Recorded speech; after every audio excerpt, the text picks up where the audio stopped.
जिस्मानी शख्स जो जिस्म की सुनता है वो खुदा को खुश नहीं कर सकता।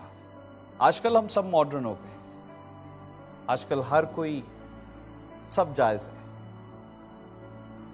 बाइबल मुकद्दस में लिखा है क्योंकि जिस्म रूह के खिलाफ ख्वाहिश करता है और रूह जिस्म के खिलाफ। गौर कीजिए, दोनों एक दूसरे के मुतजाद हैं। मेरी बॉडी में जिस्म भी है और रूह भी। पॉल कहता है मैं अपने जिस्म को मारता और कूटता हूं ताकि इसे काबू में रखूं। एक मसीही का सबसे बड़ा एजेंडा क्या होना चाहिए कि किसको खुश करे? खुदावंद को। यही होना चाहिए। अब जिस्म के काम क्या हैं जो हमें जिस्मानी बनाते हैं? वो क्या है? हरामकारी, नापाकी, शहवत परस्ती, बुत परस्ती, जादूगरी, अदावतें, झगड़ा, हसद, गुस्सा, तफरके, बिदतें, जुदाइयां, बुक्स, नशाबाजी, नाच रंग और इनकी बाबत तुम्हें पहले से बताया देता हूं। अगर मैं और आप जिस्मानी हैं, हमारी सारी मुशक्कत, सारी चीजें एक तरफ चली जाती हैं। हम रूहुल कुदस की दुआ करते हैं, रूहुल कुदस गंदी जगह पर आएगा जब हमारी आंखें गंदगी देखती हैं, दिल में गंदगी है। हम टीवी पर, इंटरनेट पर, सेल फोन पर हर वक्त गंदगी देखते हैं। हम हर वक्त अय्याशी की सोचते हैं।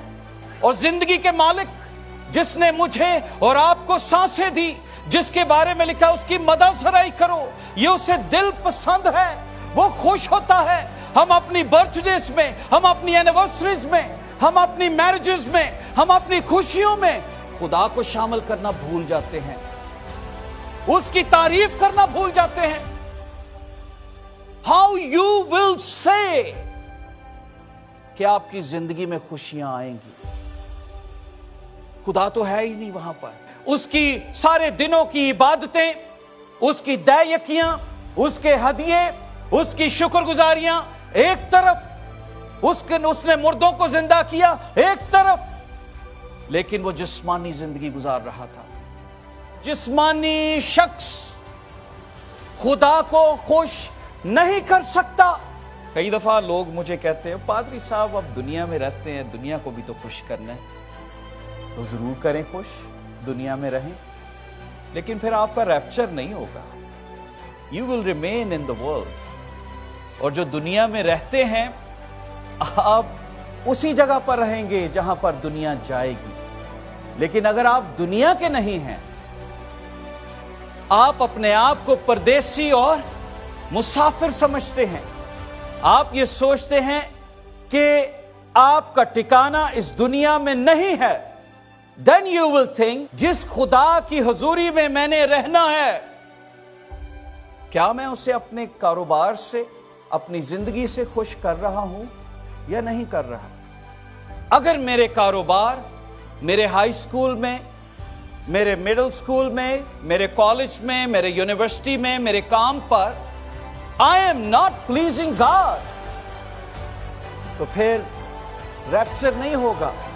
जब यीशु इस दुनिया को, अपनी कलीसिया को लेने आएगा, तो लिखा है कि वो ऐसी कलीसिया को लेने आएगा, ऐसी दुल्हन को जिसमें कोई झुर्री ना हो। कई दफा हम सोचते हैं गरीबों को खाना खिला देंगे, किसी बेवा की मदद कर देंगे, खुदा मेरे गुनाह को मुआफ करेगा। नहीं, अगर खैरात से खुदा मुआफ कर देता तो यीशु को सलीब पर जाने की जरूरत नहीं थी।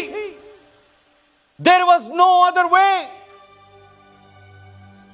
क्योंकि मेरा और आपका खुदा पाक है, वो पाकीज़गी को पसंद करता है, उसकी पाकीज़गी का स्टैंडर्ड बहुत हाई है, और उसने अपने स्टैंडर्ड को पूरा करने के लिए कोई और कुर्बानी उसके सामने ठहर नहीं सकती थी।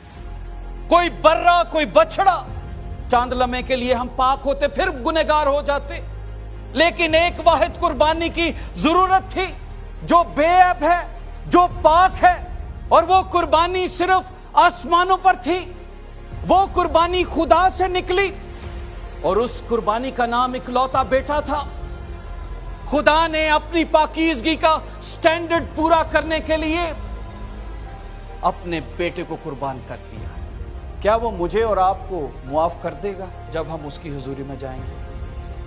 کیا جب ہم یہ کہیں گے کہ یس ایکسیڈنٹلی ہو گیا، آج خدا پر ترس کھا سکتا ہے، لیکن جس دن آخری نرسنگا پھونکا گیا، جس دن میری سانسیں میرے جسم سے جدا ہو گئیں، ہم اس امیر آدمی کی مانند ہوں گے جب ہم یہ کہیں گے کاش خداوند ایک موقع دے، میں اپنے بھائیوں کو ہی بتاؤں جا کے کہ ان مجلسوں سے نکل آؤ، ان بری عادتوں سے نکل آؤ جو تمہیں بدی کرنے پر آمادہ کرتی ہیں، گناہ کرنے پر